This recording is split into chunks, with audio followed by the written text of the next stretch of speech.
그 성관이 사무총장님 답변하시는 거 보니까 저 국민 눈높이에는 한참 모자란다라고 생각합니다. 성관이가 가족회사라는 말이 나왔을 때 국민들께서 뭐 기가 찬 것을 떠나서 지금 청년들 취업난이 있는 상황에서 이게 굉장히 가슴 아픈 얘기거든요. 그리고 현재 다른 공공기관 중에 이렇게 하는 데가 없어요. 근데 감사원 감사도 배제된 상태에서 자정 능력을 믿고 가야 되는데 과연 엄정하게 보고 있느냐 하는 의심이 듭니다. 왜냐하면 성관이 11명, 고위직 자녀가 11명이나 지금 뒤늦은 수사 의뢰를 했는데 아마 이렇게 여론화되지 않았으면 영원히 수사 의뢰 안 했을 것 같아요. 아까 감사원 감사 결과에 없었다라고 말씀하셨지만 실제 문재인 정부에서 공공기관에 대한 채용 비리에 대해서 엄청나게 많은 인원들을 조사했고 그 당시 감사원 감사 결과에도 그 개별 사람에 대해서 구체적으로 나오진 않았어요. 하지만 이건 구조적으로 아버지가 다니는 회사에 내가 지원을 하는 것이고 지금 김세환 사무총장 공소장을 보면은 면접위원도 바꿔버렸다는 거 아닙니까?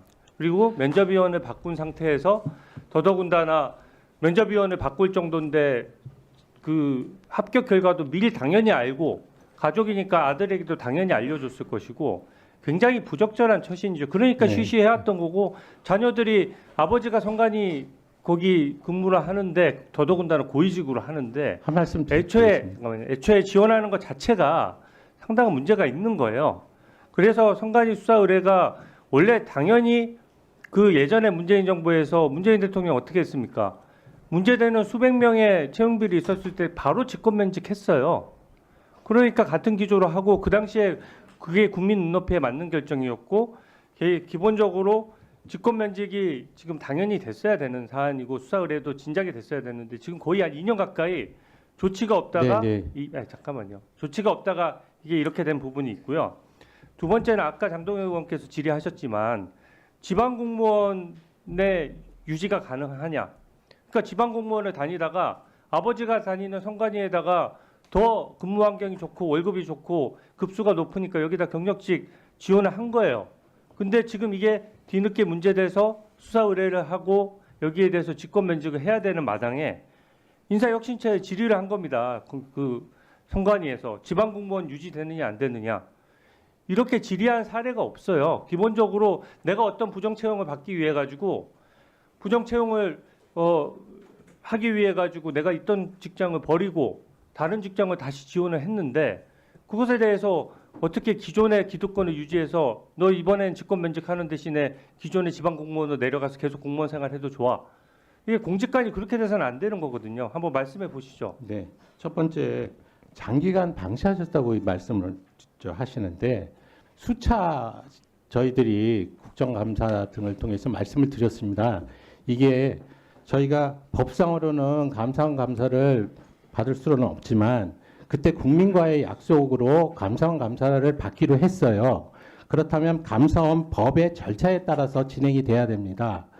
감사원법에 의하면 감사원이 조사 개시 통보를 한 사안에 대해서는 자발적으로 기관 자체가 징계나 이런 부분들을 더 진행할 수 없습니다. 중단되도록 돼 있어요. 법률이. 예, 그 말씀입니다. 그래서 자체 감사를 해도 그 감사원 감사가 자체 감사 그조차도 맞고 실제적으로는 감사 결과에 따라서 우리가 조치를 취해야 되는 겁니다.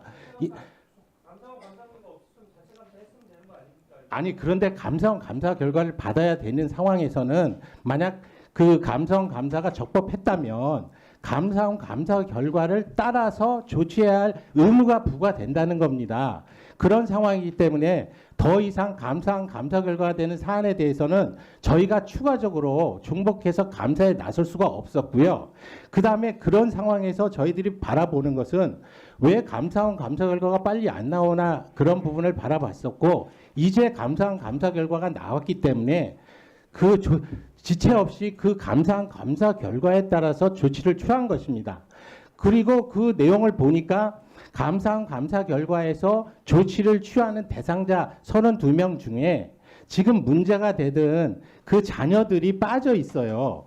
그래서 근데 이 부분은 지금 국민들이 보시기에 특히나 민감한 젊은 세대에서는 채용 비리에 민감한데 이 부분은 그냥 넘어갈 수가 없다. 어떻게 해서든지 이 부분을 결론을 내자라고 생각을 해서 저희가 자체 조사를 다시 하고, 다만 저희가 조사를 한다고 해서 그 결과가 모두 국민들을 만족할 수 없는 값이 나오게 되는 경우에는 또 봐주기식의 조사다라는 문제가 나올 수 있지 않겠습니까?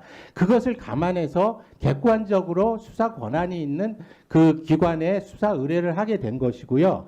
수사 의뢰만 하는 것이 아니라 자체적으로 저희 감사 부서를 통해서 감사에 들어갔습니다. 그리고 두 번째로 그 인사혁신처에 그런 전례가 없다고 말씀하셨잖아요. 이런 전례가 없어요. 제가 찾아보니까. 근데 지금 제 생각은 이 비리 척결을 할 때 지금 말씀드린 대로 직권 면직해서 하여튼 이 선관위 조직에서 그들을 배제하는 것이 좋겠다는 생각은 하고 있습니다. 그런데 이게 적법 절차에 의해서 배제를 해야지 무조건 할 수는 없잖아요. 그래서 제가 법률 검토를 좀 해봤어요.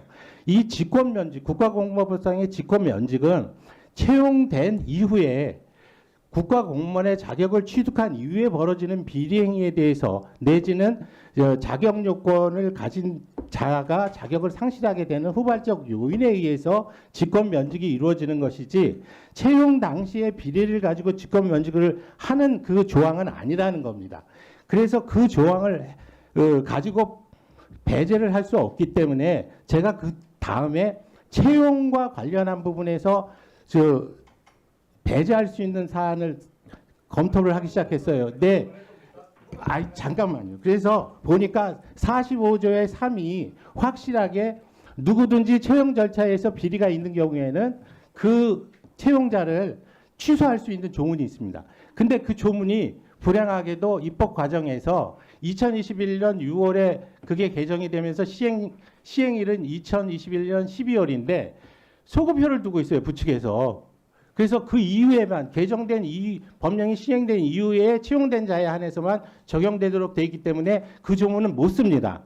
그래서 또 윗조문을 보니까 2015년도에 45조의 2에 보면 그 부정 채용과 관련한 행위를 한 자, 행위자에 대해서는 채용 취소를 할 수 있는 조문이 있어요. 그런데 이 조문이 그 시험을 볼 때 부정행위를 하거나 이런 조문들로 돼 있는데 시행령을 보니까 기타라고 해서 자기나 차인 이런 등등에 대한 부분에 영향력을 미친 행위라는 부분이 있습니다.